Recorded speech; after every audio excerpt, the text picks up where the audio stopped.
í þessu seinasta fyrirlestri okkar í vefforritun 1 árið 2020 upprifjun á almennum hugtökum og HTML. Þannig að ég ætla að reyna að ná núna bara á frekar stuttum tíma bæði HTML og CSS, taka svo pásu, fara yfir tól og JavaScript, taka svo aðra pásu og fara yfir hvernig lokaprófið verður.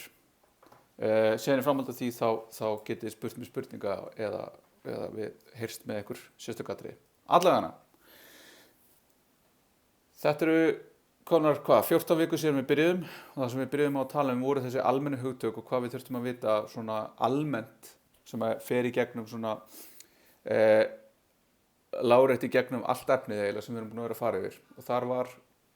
command line tól sem við erum búin að nota svo litið og þetta er það sem við notum í raun ólíkt GUI forritum sem eru með eitthvað glugga umhverfi sem við notum mús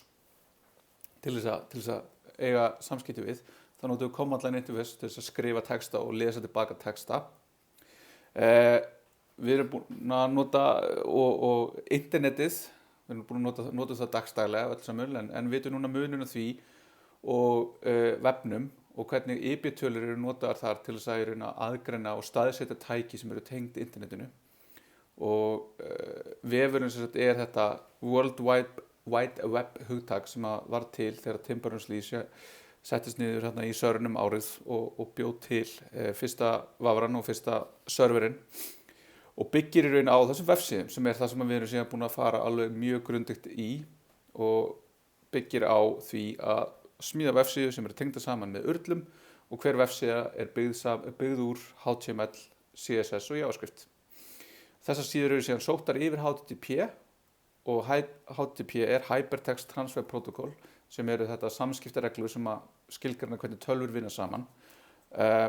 Url er síðan þetta sem við notum til þess að staðsetja og skilgreina hvar hlutir eru á vefnum. Og þar höfum við séð í raun þennan mun á því hvað er úr hverju urlið er sett saman og hvað þetta query string þýðir og hvað þetta fragment þýðir. Vafrar eru tólin sem við notum til þess að skoða og njóta vefsins og þeir birta og túlka HTML, CSS og JavaScript og birta okkur og þetta byggir allt saman á opnum stöðlum. Frammendi er síðan það sem við erum búin að vera að vinna í sem er þetta hugtak sem fer utanum HTML, CSS og JavaScript. Síðan er þetta frammendi versus backendi, það sem við erum búin að vera hér í haust, en aðeins snertirna á HTTP og svona kannski skoða aðeins hvernig backendin eða serverinn hérna getur svarað okkur. Þetta er í raun okkar verkefni þessa hausts. Í HTML þá er það byggt á þessu hugtaki hypertext sem er þetta ólínulegi texti sem er tengdur saman og er hægt að nálgast og fara fram og tilbaka á samstundis í og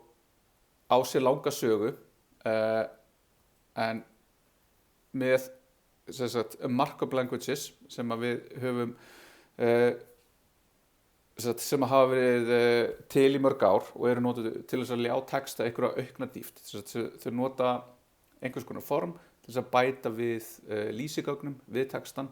og leyfa í raun alls konar tengingar, þar á meðal svona hypertext tengingar. HTML er sem sagt Hypertext Markup Language, kom fyrst fram á sjónarsviðið 93 og var í byrjun bara þróað einu manni, Tim Berners-Lee. Átti sig svolítið svona brösuga byrjun og alls konar tilraunir þar, en á endanum var þetta sett undir hatt W3C eða World Wide Web Consortium sem eru óháð samtök sem vinna að framþróun vefsins. Og í dag er vefurinn þannig að við erum með bara HTML og sem við kalla HTML5 en er í raun bara þessi nýjasta útgáfa vefsins sem er í stanslaustri þróun og stöðlun hjá W3C og þar höfum við ákveðin element sem við notum til þess að búa til síðurnar okkar og við höfum þessi element sem að hafa í sér eða veita því efni sem er innan þeirra merkingafræðilegt gildi. Og við erum búin að skoða alls konar element þar en öll þeirra öll eiga þau það sameiginlegt og þau eru búin til úr einhverjum tökum eða tögum og það er þá eitthvað byrjunartag, oftast en ekki alltaf eitthvað endatag og ef að við þurfum þá höfum við einhver ákveðin attribute sem eru sett á byrjunartagið til þess að ljáðu enn meiri upplýsingum. Þannig að við höfum hérna þetta minnsta HTML skjal, þannig að þetta alltaf vera mjög skýrt fyrir ykkur hvað hvert af þessu hérna þýðir, af hverju við höfum doctype, hvað HTML er, hvernig attribute lang virkar, hvað head er, munurinn á head og body, hvað title er, hvað meta er, hvað UTF-8 er. Já, en síðan höfum við líka farið svolítið mikið í það að skrifa snirtilegan kóða, hvort sem það er HTML, CSS eða JavaScript og nota ýmis tól til þess að fara yfir og hjálpa okkur við það. En það er yfirleitt notað sem sagt, í þessu þegar við erum að skrifa þetta snirtilega HTML að fylgja þessum kröfum sem XHTML setti á málfræði og passa vel upp á inndrátt. Af því að þegar við erum að skrifa HTML og við gerum hugsanlega einhverjar smávegis villur, þá getum við lent í því að það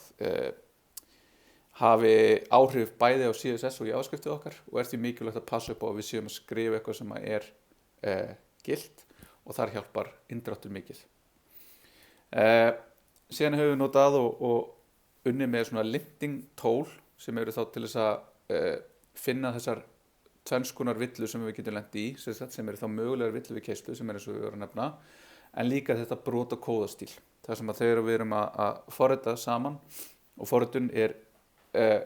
örsjaldan einstaklingsvinna en oftast er það hópvinna, þá er það þetta að við höfum einhvern sameiginlegan kóðastíl sem við erum að vinna í og þetta hefur kannski þið hefur fundið einstaklega mikið fyrir þessu þegar það hefur verið að nota ES-lengd sem það er reglur sem við notuðum og í stællindrindar voru mjög svona opinionated. Þegar við erum að skrifa HTML þá erum við að vísa mikið í efni, hvort sem það eru myndir eða vídeo eða JavaScript skrár eða CSS sem við erum að nota og þegar við erum að vísa í efni þá hefur við tvær leiðir til þess, annarkvort afstætt eða nákvæmt, relativt eða absolutt.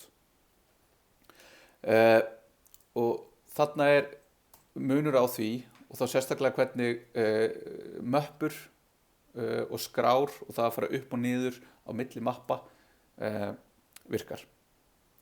En elementin sem slík eru í raun þó nokkur en í grunninn erum við með HTML sem er rót síðunar. Við erum með head sem skilgreinir lýsigögnin fyrir síðun okkar. Það er yfirleitt skilgreint þó sé ekki krafa það og í minnsta lagi þá viljum við skilgreina í hvað stafisetti við erum að vinna og ef við gerum það ekki þá getum við lent í vandræðum og titil síðunar, title. Síðan höfum við body og þar inni setjum við í raun þessi element sem að mynda efnið okkar og þau mynda tré af elementum sem við kallum síðan DOM og við notum til dæmis þess að nálgast í JavaScript. En HTML element eru í raun mörg, eins og ég hef sagt nokkur sinnum núna og þau eru öll skilgreind, mjög vel skilgreind í HTML speknum eða specificationinu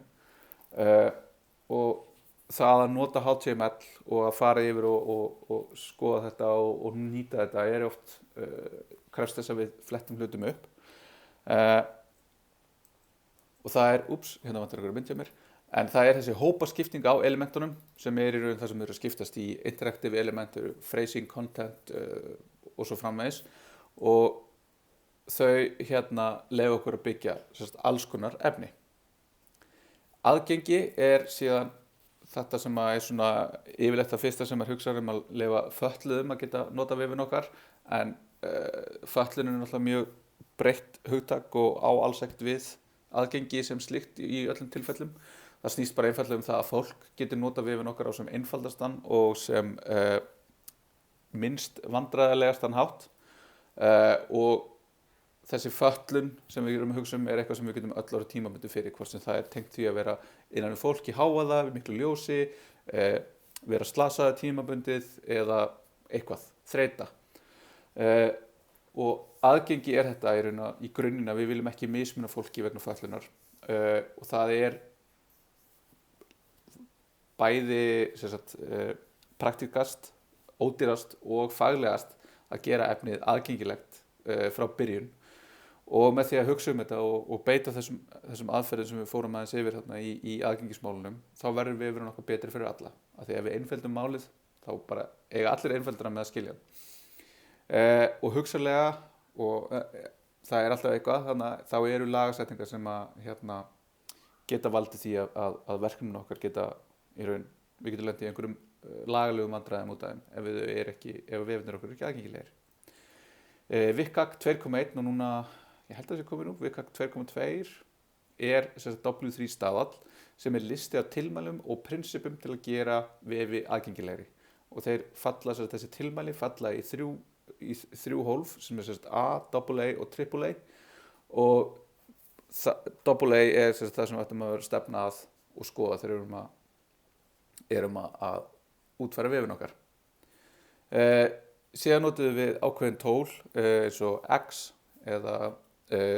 notum X til þess að fara yfir og athuga hvernig staðan á vefnum okkar væri, hversu aðgengilegur hann var, hvaða vandræði við vorum að lenda í, þá sér í lagi með til dæmis form eða með myndir og það er hægt að keyra þessi tól og þau eru ágæti sín brúks en þau eru samt engin heilagur sannleikur og það er alltaf í raun eitthvað sem við þurfum að hugsa og vera meðvituð hvað við erum að gera. Síðan höfum við leitarvélabestun eða SEO, Search Engine Optimization, sem er svona markaðshluturinn á því að vinna á vefnum og undir það fellir náttúrulega heilmikið svið sem við snertum alls ekkert mikið á en það er þetta að reyna að koma efninu okkar fyrir þannig að það komi fram í leitarniðurstöðum og helst að það komi hugsanlega ofarlega fram eða þá að það sé pikkað upp af mismunandi tólum eins og þegar við erum að deila efni á einhverjum samfélagsmiðlum og þá er þetta í rauninni engir galdrar, heldur er þetta að skrifa skiplegt, læsilegt og einstakt efni og hugsa það sem við erum að gera. Og síðan er geta skilgreint þessi lýsigögn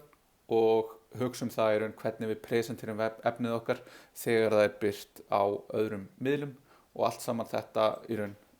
hefur samleiðar áhrif þarna í gegn, þannig að ef við hugsa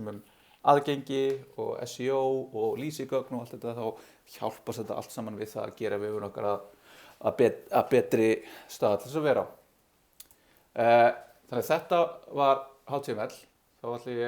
þetta var nú ekki langur tími sem við eyddum í þetta því í grunninn er þetta ekkert svakalega flókið en samt sem áður þá er HTML afskaplega kraftmikið og afskaplega nóg í raun og veru og HTML er bara það er grunnurinn að þessu öllu þannig að þó að það sé einfalt og fljótlært þá er í raun